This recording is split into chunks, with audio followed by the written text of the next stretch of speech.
Hello, everyone, and welcome to the Stephen King Cast, one man's musings on the works of Stephen King. Each week, I'll review one entry in the bibliography of Stephen King in the chronological order of publication, and this week, I'm continuing my look at King's examination on identity, writing, alter egos, and our true selves, the existential thrill ride of the dark half, specifically the cinematic adaptation. Now, let's think about this for a second. I want to think about this particular movie. At the end of the day, when you sit down to compile a list of the greatest influential storytellers in the world of horror, there are a few names who will float to the top of that list. Certainly King, clearly. Lovecraft might be up there. Poe might be up there for the literary purists, but outside of the literary genre, there's a lot to choose from. And so think about the swell of the horror genre in pop culture. Movies and television knock down the conventional barriers and let it be okay to be scared. Wes Craven threw down the gauntlet and created the figurehead of the 1980s horror movement. John Carpenter gave us minimalist horror in A Small Town in the 1970s, but before either one of these icons, there was one man who used horror as a metaphor to speak about the world we live in a way that many weren't talking about at the time, even though we should have been speaking about it. It's a man who looked at the world and saw racial tensions and needed to comment upon it, so he crafted a movie around it. King, being known to speak on that topic as well, clearly would have approved.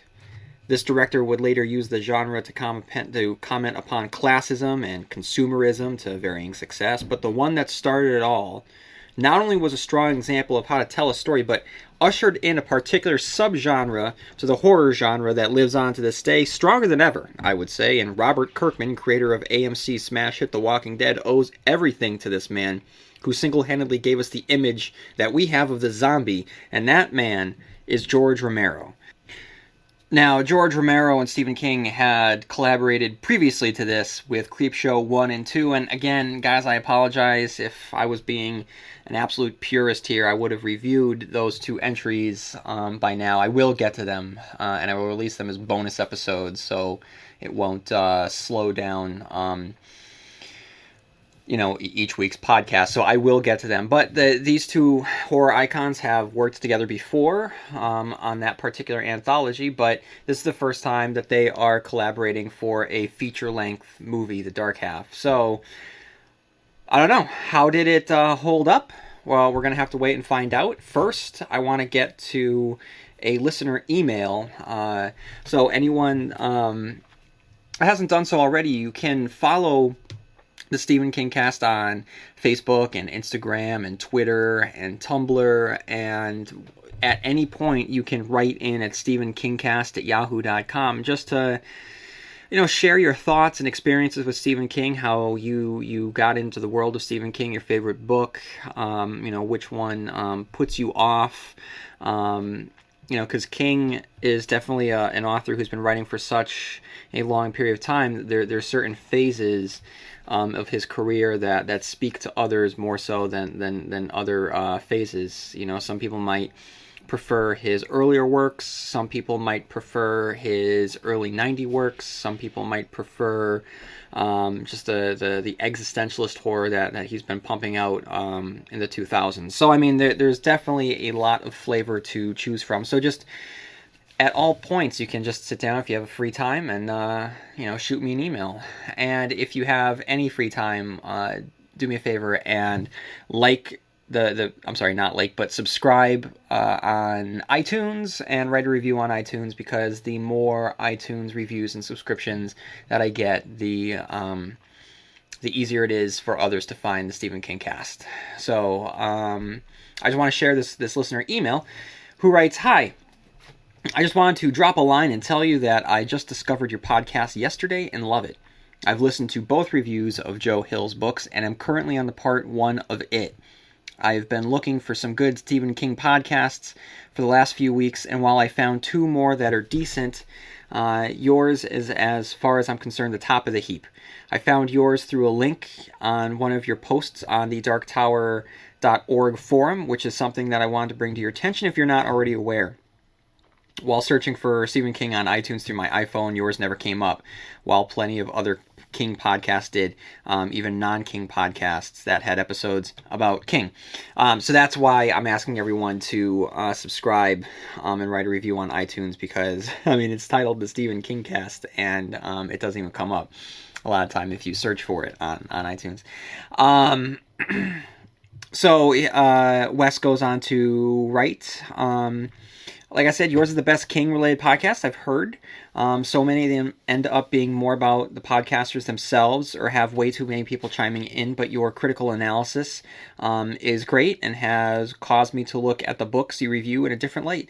I'm a lifelong King fan, have read all of his books at least twice, and some as many as 8 or 9 times, and it's great to get deeper into them and through you discover things that I've never noticed about them before. I'll be leaving a 5-star review on iTunes shortly, and just want to say keep up the great work. Wes. Wes, just thank you. Thank you for writing in. These are very, very kind words.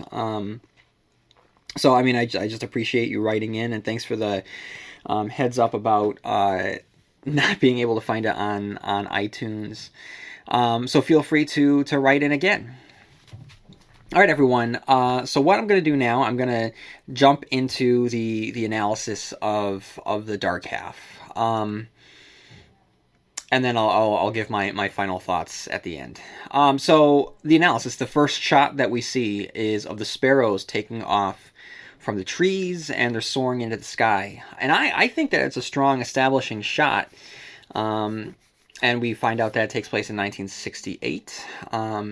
Elvis's Are You Lonesome Tonight plays as a young Thad scribbles upon his composition book, and the birds continue to chirp outside.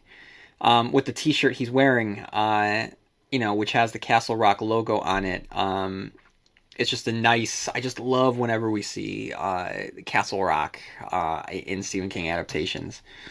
With a view of an old barn and a small watering hole, it is quintessentially Castle Rock. Now, at this point, we have seen Castle Rock in the Dead Zone adaptation. We have seen it in the Cujo adaptation. We have seen Castle Rock in Stand By Me.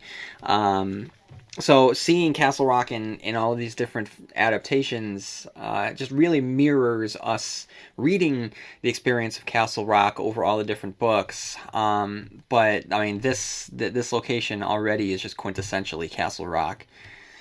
The birds begin to chirp louder. Thad breaks his black beauty, and he clutches his head in pain. He's quickly checked out by a doctor, and his mother makes the connection between his writing and the headaches, which is too on the nose. I mean, we just saw him writing. I mean, as soon as we saw him writing, he immediately clutched his head in pain. You know, I think that we can put 2 and 2 together. You don't need to spell everything out for us. But already, Are You Lonesome Tonight? The sparrows, the Black Beauty pencils, the headaches, everything that we need in the story is already here, pushed right up front. We see that time passes and Thad continues to write, now pounding away on a typewriter. Romero gives us an effective shot, a mother's nightmare, when Mrs. Beaumont watches her son through the window as he clutches his head and falls to the ground in agony. Framing it from the window, looking through, it's just a great way to, put us in her shoes and just create the sense of vulnerability. And we get the operation scene. Oh my god, it's so good, with a shot of an eye blinking in Thad's brain. Oh my god, the fact that it is blinking is such a horrifying addition. It is so gross. It's very effective. It's great. It's a great touch. It's a great moment.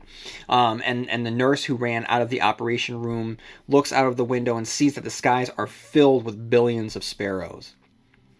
Romero very quickly has established the writing with the tumor with the sparrows, which, there you go, lays the foundation for the novel.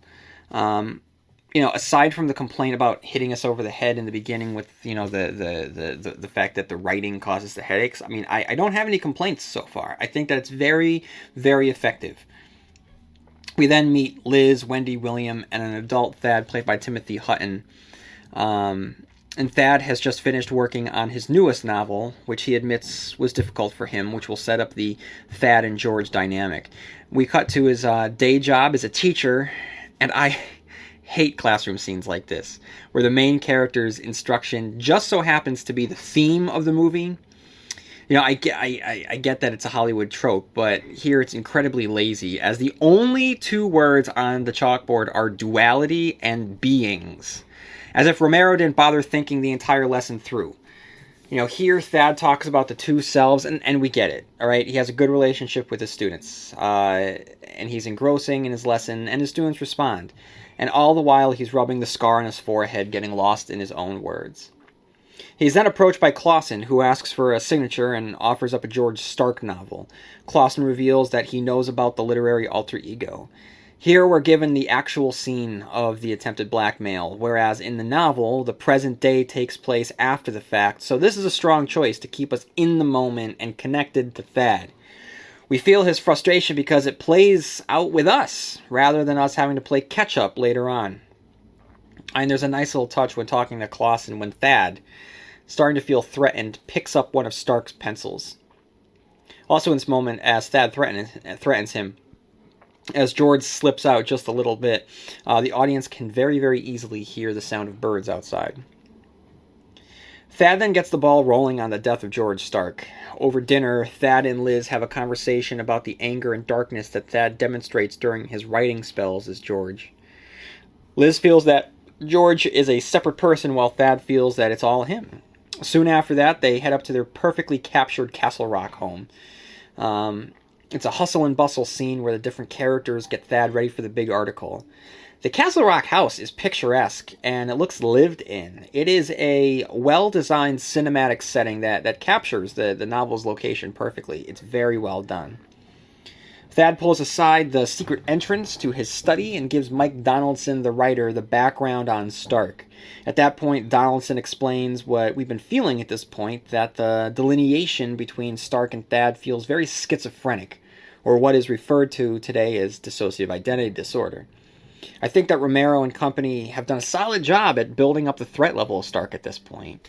I mean, between the text excerpts of his books, which display gratuitous violence, to Liz's confession that Thad is mean to her when he becomes Stark, to Thad's threats to both Clausen and Donaldson, the shadow of George Stark looms large over this movie. After the photo shoot, Homer Gamache picks up a hitchhiker, which will be the last mistake in his life. From there, we meet Michael Rooker as Sheriff Alan Pangborn, and don't get me wrong, guys, don't get me wrong, I love Michael Rooker, right? But why the hell is he playing Pangborn and not George Stark? I really wish that they didn't double cast Timothy Hutton as both Thad and Stark. His Thad is effective. I mean, in fact, his portrayal of Thad is a lot more likable than the book counterpart. But his Stark is just not as effective. I mean, Stark was a huge presence in the book. What I would say, a spiritual little brother to Randall Flagg with smaller goals in life. During the Stark scenes, I can't get past how much Hutton is acting in these scenes. To me, it never feels genuine, and therefore the threat isn't genuine. Now, if you had swapped out Rooker in that role, however, it would be dynamite. He can pull off a dangerous, charming sleazeball like nobody's business. With that said, I mean, it is good to see Rooker playing a good guy for once. But, I mean, if you're going to compare Alan Pangborn characterizations, I'm going to go with the Ed Harris representation from Needful Things. But I'll get to that once we get to the review of the adaptation of Needful Things. After the discovery of Homer's body, it cuts to the discovery of Homer's truck. It's a wonderfully shot horror movie scene with ominous music, howling wind, and jump scares galore. From there we get a minor but somewhat significant deviation from the books as Pangborn and two state troopers come to the Beaumonts' house. Now in the book, Pangborn was aware of the Beaumonts, but they certainly weren't on first-name basis with each other. Now here, however, there's this familiarity that was lacking in the movie, and that familiarity, I believe, changes the dynamics with the characters. We then have our first nightmare of baking turkeys, of Elvis Presley and Southern voices. It's a very well staged scene with incredible imagery. Black-clad jeans ending in black cowboy boots easily step over a pink baby's bag while the khaki pant legs of Thad stumble ungracefully. And then we get a shot of porcelain doll Liz. It's a powerful image that is completely unexpected and ends with the face breaking, revealing a skull beneath. Freddie Clausen's mutilated body is flying. is found with the words "The sparrows are flying again" scrawled on the wall. In a nice touch, Thad blanks out, finds that he's written these same words on his manuscript in pencil, and Liz whispers he's back. He, of course, turns out to be Alan Pangborn, who has returned to the house. Not George Stark, but it's just a nice little touch. Thad admits to having written "The sparrows are flying again" to Liz and wonders if he'd done anything else that he doesn't remember. We again hear the sparrows, and again, Thad writes something that he doesn't remember doing, except this time we see him doing it. George shows up to claim his next victim, and Romero keeps the camera focused on George's straight razor and gun. And it's a smart way of showing who this character is. It's not his face that's important. This tells us everything that we need to know about him, how dangerous he is. And the murder here is brutal, with Miriam having to suffer at the hands of Stark's viciousness before she's put out of her misery. It's here that we see Stark in full, with a haircut mixed with the sensibilities of a greaser and a mullet aficionado. I'm interested that we see a scene with Alan Pangborn's wife and son. It's not a huge scene, but when you know the fate of this character's family, it gives the quiet moment a little extra dimension. Even though Rooker doesn't go on to play Pangborn in Needful Things, it's fun to have this cinematic link between the two movies, as Ed Harris mourns the family that we get to see here. Speaking of seeing, I don't understand why Mike Donaldson feels the need to open his lighter when he arrives in the hallway. The overhead lights are out, yeah, but it's not like he can't see. Crazy neon lights from outside cast deep reds and blues in the hallway. There's no fluorescent light overhead, but sure, there's enough light for him to see, so the idea of having him have to stumble around led by his lighter flame, it's a bit much. The lighting in the scene is great, though. The whole scene plays out like one of Freddy's dreams in A Nightmare on Elm Street. After a few more Stark-killing scenes, we get a moment with Thad on the phone, and I realize here that Tim Hutton has to spend a lot of time on that thing. Basically every scene he's on this damn phone. And all he seems to be doing is just storming around his house and yelling into it. He's giving a master class on walk-away acting as well. Meaning that someone says something to him and he'll yell something angry and then walk away, but not too far away because he knows that he's still on the scene. Then he'll walk back. Pangborn goes home in a moment that teases his death, and it's a perfect setup. There's a jump scare on his way to his door. Inside, ghostly light pours into his living room. A figure creeps up on him, and we are sure at this point that it's Stark. But it's only Annie, his wife. And, because the movie doesn't have to follow the progression of the book, this character can die at any time. Thankfully, he doesn't. Running a business is hard enough, so why make it harder with a dozen different apps that don't talk to each other? One for sales, another for inventory, a separate one for accounting. Before you know it, you are drowning in software instead of growing your business. This is where Odoo comes in.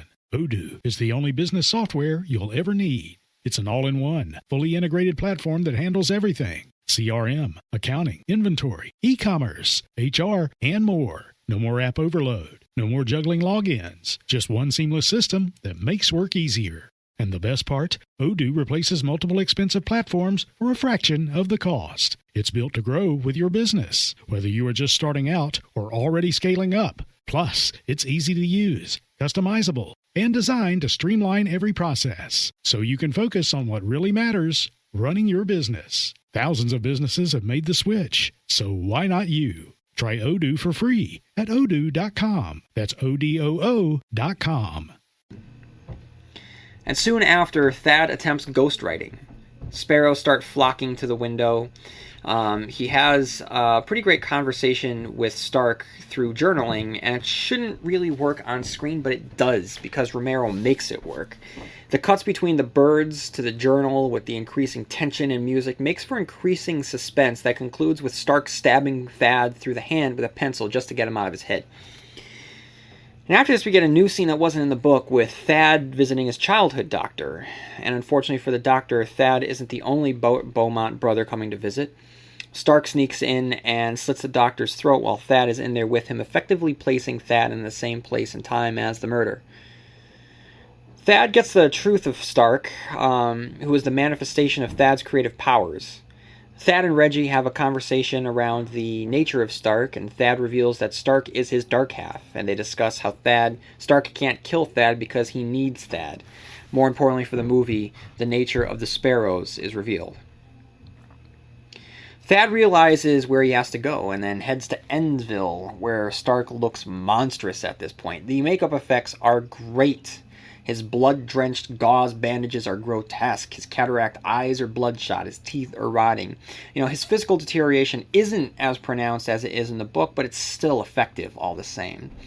There's not as much pus, which is such a gross aspect of his rotting, and I'm fine with not having to look at it on the big screen. Now, when Thad gets to Castle Rock, he enters the world that his dream had foreshadowed, and George and Thad meet for the first time. Rotting George is holding the twins, which doesn't have the same level of menace or disturbing effect as the book due to the simple miscasting of Tim Hutton. Regardless, the mirroring of Thad and George, each holding a baby, is a wonderful touch. With this scene, we enter the conclusion of the movie, which is why movies about writers, to me, is such an issue. The end of the story involves the transference of power through writing. On page, when such a scene is crafted, it's within the medium of the event itself, so it works. It's appropriate. To me, and this could just be me, when the act of writing is meant to be an active scene within a movie, to me, it just doesn't work. Well, still, there is a mysterious magic to the end of this movie. The score works in its favor. The leering, living corpse of Stark is memorable. Stark begins writing, and the rotting begins to transfer from Stark to Thad, who's had enough and just attacks Stark. And the symbolic fight between the two halves becomes a literal one. Tension swells as the sparrows gather around the house, and the sparrows begin to peck through the walls, revealing beams of spectral light. It's a great image, but I don't know if it carries the same weight in the movie as it did the book. Without King's prose to sell it, it just feels like a weird tack-on from the birds. Hey, and if I have any complaints about this movie, I cannot complain about Stark's gruesome end, as he is pecked alive by the birds. He's literally reduced to bird food, as his skin is first ripped from him, and then piece by piece his bones are torn away. It is disgusting, disturbing, and absolutely wonderful. The birds fly the bones into a vortex in the sky. A nice shot of the supernatural floating above the natural world of the Maine trees in the full moon. And it's always a full moon in horror movies, and I love it. And just as the vortex closes, the titles begin scrolling up the screen. Now, missing from the ending here that was in the book is the darkly ambiguous foreshadowing of the dissolution of Thad's sanity and marriage from the fact that he didn't really want Stark to go. So, final thoughts. It's very well acted. It's a very well acted movie, and Romero handles himself well behind the camera. But to be perfectly honest, I don't think that the movie ever really gains any traction. It has great makeup, very effective special effects. And I just appreciate it so much because I know that if it was made today, the sparrows would be CGI and wouldn't look as realistic as they do here. I just don't think that writers make for compelling movie protagonists.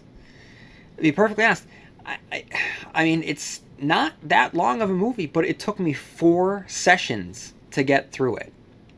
All right, and that we're talking about a 2-hour movie here. It just never held my interest, which is too bad. There isn't anything wrong with the movie. There's some examples of miscasting here, but the acting is still solid. Hutton is great as Thad, and though I want someone different as Stark, he's okay. The music, I think, is wonderful, and Romero proves that he still has it behind the camera. It's just that something about it just wasn't compelling, and I don't really have much more to say about it. I don't really have much of an opinion. I don't really have much thought on the movie, which I think kind of speaks to the movie. It's not really well regarded in the pantheon of Stephen King cinematic adaptations. It's kind of forgettable, unfortunately. It's very competent. It's a competently made film. It's a competently acted film, but it just does not stand out. So, book versus movie. This one, it's a clean sweep. Usually I would go, beat for beat, character by character, but like I said, the movie's competent, and I will definitely give another shout out to Christopher Young's score. which is haunting. It's Halloweeny. But other than that, I don't really have anything to say. I mean, everything that occurs in this movie is pretty much what occurred in the book, but the book is better at it. So clean sweep, guys. I'm going with the book. So the winner of the book versus movie is Stephen King's The Dark Half, not George Romero's The Dark Half. And really what it comes down to is this was Stephen King's examination on alter egos and identity, and it worked because it was Stephen King working within the medium that he was a master at. So I mean, it just fit on a metatextual level, and it doesn't fit here the same way, so something's lost in translation. All right, guys, so that is all that I have for this. And though this movie came out, and I want to say 1994, I could be wrong, but it is in the early 90s. The novel upon which it is based came out in 1989, in The Dark Half serves as the final entry in the 1980s, which means that we are moving on to the 1990s, and Stephen King kicks off the 1990s with a bang. Not just a bang, it has to be heavier than a bang. So an atom bomb, I guess I would say, he kicks off the 90s with. And that, of course, is the unabridged re-release of The Stand. So fans of The Stand, you get a lot. You have a lot to look forward to. You will have a 3-part Stand review, a episode exploring the connections between The Stand and The Dark Tower. You will have a review of Mick Garris's ABC television adaptation of The Stand, as well as a review of CBS's remake of The Stand as well. So there is a lot of Stand material coming your way, including an analysis of the ending of The Stand to determine whether or not Stephen King has a reputation of being unable to land his endings. So there's a lot of Stand content coming your way, so I hope that you're very excited. And if you have any thoughts on The Stand or The Dark Tower or The Dark Half, please write into stephenkingcast@yahoo.com. Please follow me on Blue Sky, on Facebook, on TikTok, and on Instagram. And if you have any time on your hands, please leave a review on the podcast listening platform of your choice, whether it be YouTube or Amazon or Apple Podcasts or Spotify, what have you. Whatever you're listening to, a review on that platform will go a long way in distinguishing the Stephen King cast from other Stephen King podcasts. So thank you, everyone, and may you have long days and pleasant nights, and I will see you here next time where MOON spells Stephen King cast.